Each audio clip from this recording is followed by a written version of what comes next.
Welcome back to CarScope, where we take you under the hood of the world's most exciting vehicles. Today, we're diving into one of the most anticipated Super GTs of the year, the 2026 Ferrari Amalfi, a name that evokes the romance of Italy's Amalfi Coast and a design that merges Ferrari's race-bred soul with touring luxury. The Amalfi is more than just a grand tourer, it's a revolution in Ferrari's lineup. Whether you're a longtime tifosi or just a fan of pure automotive beauty, what Ferrari has created here deserves every bit of your attention. At first glance, the Ferrari Amalfi grabs you with its sculpted silhouette, a shape born in wind tunnels and bred for the open road. The proportions scream elegance: long hood, wide haunches, flowing coupe profile. But what really sets the Amalfi apart is how Ferrari fused sensuality and aggression into one body. The front end is dominated by a sleek, low-slung nose that borrows cues from both the Roma and 812 Superfast, but tones it down with a more refined approach. A subtle front splitter, reimagined LED matrix headlights, and an all-new hexagonal grille design with active aero elements give the Amalfi a futuristic identity while staying loyal to Ferrari heritage. It's low, it's wide, and it's assertive without being overly brash. The side profile of the Amalfi is where Ferrari's design mastery truly shines. The long hood tapers elegantly into a cabriolet stance, giving the car an unmistakably grand touring presence. Flush door handles keep the lines clean, while a rising character line runs from the front fender through to the rear haunch, giving the illusion of constant motion. Optional carbon fiber side skirts and custom forged wheels available in 20 and 21-inch staggered sets complete the look. There's an unmistakable Italian flair in how everything flows, from the greenhouse to the slightly curved C-pillar. Even parked, the Amalfi feels like it's slicing through air. Move to the rear and the Amalfi finishes its aesthetic symphony with elegance and force. A full-width LED light bar connects dual taillights, giving a wide and futuristic visual stance at night. Below that, a revised quad exhaust layout integrated into a floating rear diffuser doesn't just look good, it actively manages airflow for increased downforce and stability at high speeds. The rear bumper integrates air vents and a subtle lip spoiler built into the trunk lid. Everything is integrated, nothing is overdone. It's the kind of design that makes you stop and stare at. The longer you look,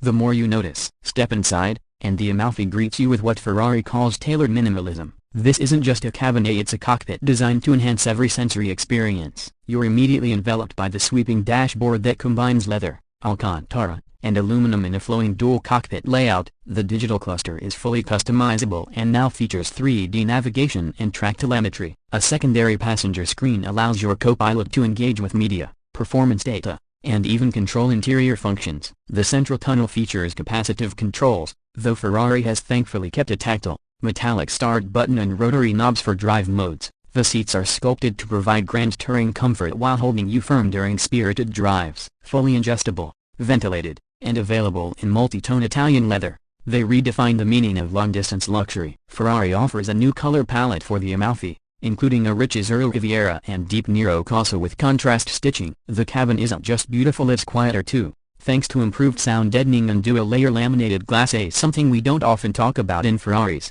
but it matters here. A 15-speaker Burmester surround sound system is available for those moments when you're not listening to the V12 sing. Under the hood, the Amalfi is powered by a re-engineered version of Ferrari's legendary naturally aspirated 6.5-liter V12, now producing 840 horsepower and 710 Nm of torque. This engine has been slightly detuned from the 812 Competizione for drivability but enhanced with mild hybrid assistance through Ferrari's new e-boost system. The result: a 0 to 60 miles per hour time of just 2.7 seconds and a top speed north of 215 miles per hour. The hybrid system doesn't add significant weight, thanks to a compact 48-volt lithium battery and intelligent regenerative braking, which also improves city efficiency. It's a V12 that embraces the future without sacrificing soul. Driving dynamics are handled by Ferrari's next-gen side slip control 8.0, adaptive magnetoheliological dampers, and rear-wheel steering. On the road, the Amalfi offers an otherworldly blend of comfort and precision. In comfort mode,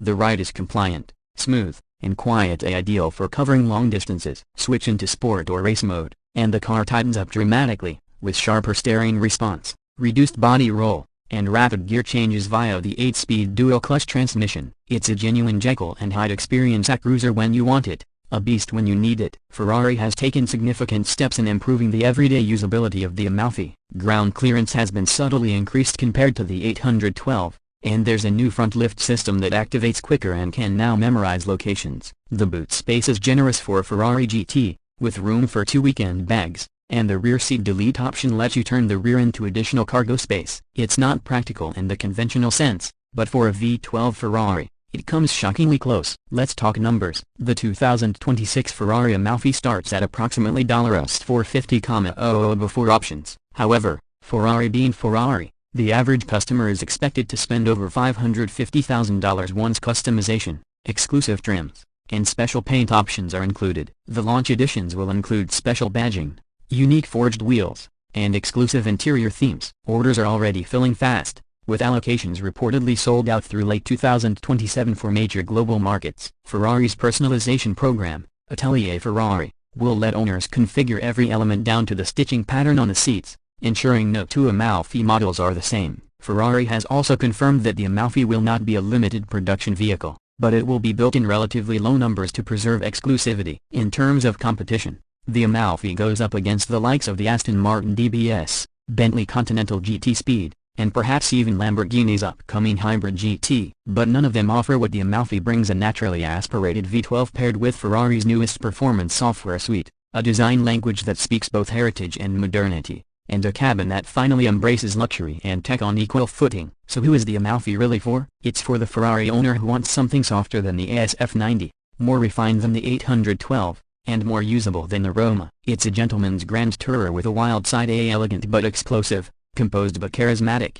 It's a Ferrari that's just as comfortable parked at a 5-star hotel in Monaco as it is hammering down a mountain pass in the Dolomites. What Ferrari has done with the 2026 Amalfi is create a bridge between tradition and innovation, between GT and supercar, between emotion and evolution. It's not just a car, it's a manifesto of what grand touring means in the electrified era. And perhaps most importantly, it's a love letter to driving, a defiant roar from Ranello saying that the V12 isn't going anywhere. Not yet. And that brings us to the end of our deep dive into the 2026 Ferrari Amalfi. Let us know in the comments: is this the perfect modern Ferrari GT? Would you take the Amalfi over an SF90 or stick with something more raw like the 812 Competizione? Don't forget to like, subscribe, and turn on notifications so you never miss a new review from Carscope. We've got more exotic, electric, and extraordinary cars coming your way. Thanks for watching, and as always, keep your eyes on the road and your passion in the rear view.